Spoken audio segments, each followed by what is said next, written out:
ಇದರಲ್ಲ ಉಪೇಂದ್ರ ಅವರು ನಾವೇ ಜವಾಬ್ದಾರಿ ತಗೋಬೇಕಂತ ನಾವೇ ಮಾಡ್ಬೇಕಂತೆ. ಕಂಡೋರ್ ಮಕ್ಳನ್ನ ಬಾವಿಗೆ ತಳ್ಳಿ ಮಜಾ ತಗೋತವ್ರೆ ಅಂತ ನಾವೆಲ್ಲರೂ ಮೈಗಳರಾಗಿದೀವಿ ಅನ್ಸಲ್ವಾ? ಯಾಕಂದ್ರೆ ವೋಟ್ ಹಾಕ್ಬೇಕಾದ್ರೇನೆ ಹಲವಾರು ರೀತಿನಲ್ಲಿ ಕರಪ್ಟ್ ಆಗಿ ವೋಟ್ ಹಾಕ್ತಿವಿ.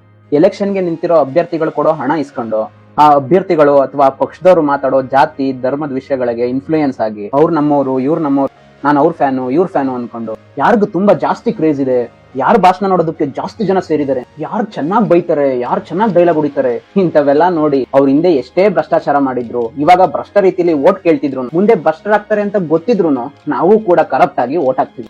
ವೋಟ್ ಹಾಕೋದ್ಮೇಲೂ ಏನ್ ಸುಮ್ನಿರಲ್ಲ.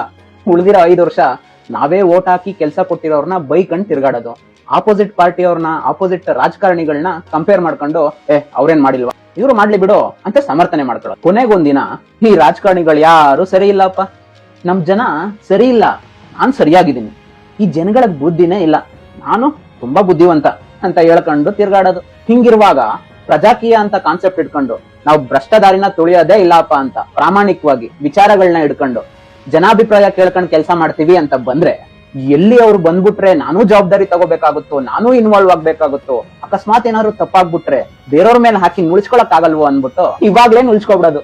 ಅದು ಏನಂತ ಹೇಳಿ ಪ್ರಜಾಕೀಯ ಹೇಳೋದೆಲ್ಲ ಕರೆಕ್ಟೇ, ಆದ್ರೆ ಇದು ಈ ಜನಗಳಿಗೆಲ್ಲ ಅರ್ಥ ಆಗಲ್ಲ. ಈ ಜನ ಸರಿ ಇಲ್ಲ, ಅವರೆಲ್ಲ ಸಪೋರ್ಟ್ ಮಾಡಲ್ಲ ಅಂತ ಹೇಳೋದು.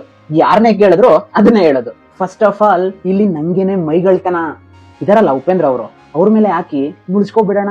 ಆ ಉಪೇಂದ್ರ ಅವ್ರು ಹೇಳ್ತಿರೋ ವಿಷಯನ ತಿರ್ಚಿ ಮಗ್ಸಾಕಿ ಅವರು ಎಲ್ಲಾನು ನಮ್ಗೇನೆ ಹೇಳ್ತಾರೆ, ಅವರು ನಾವೇ ಜವಾಬ್ದಾರಿ ತಗೋಬೇಕಂತೆ ನಾವೇ ಮಾಡ್ಬೇಕಂತೆ, ಅವರು ಸುಮ್ನೆ ಮನೇಲಿ ಕುತ್ಕೊಂಡಿರ್ತಾರಂತೆ ಅಂತ. ಅದ್ರ ಜೊತೆಗೆ ಈ ಉಪೇಂದ್ರ ಅವರು ಕಂಡೋರ್ ಮಕ್ಳನ್ನ ಬಾವಿಗೆ ತಳ್ಳಿ ಮಜಾ ತಗೋತವ್ರೆ ಅಂತ ಸುದ್ದಿ ಹಬ್ಬಿಸ್ಬಿಡೋಣ. ಅವಾಗ ನಾವು ಆ ಜವಾಬ್ದಾರಿಯಿಂದ ದೂರ ಹೋಗ್ಬಿಡ್ಬೋದು. ಒಂದಂತೂ ಸತ್ಯ, ಈ ಪ್ರಜಾಪ್ರಭುತ್ವದಲ್ಲಿ ಜನರೇ ಪ್ರಥಮ, ಜನರೇ ಅಂತಿಮ. ಪ್ರತಿಯೊಂದು ಕೂಡ ಜನರಿಗಾಗಿ, ಜನಗಳಿಗೋಸ್ಕರ, ಜನರಿಂದನೇ ನಡಿಬೇಕು.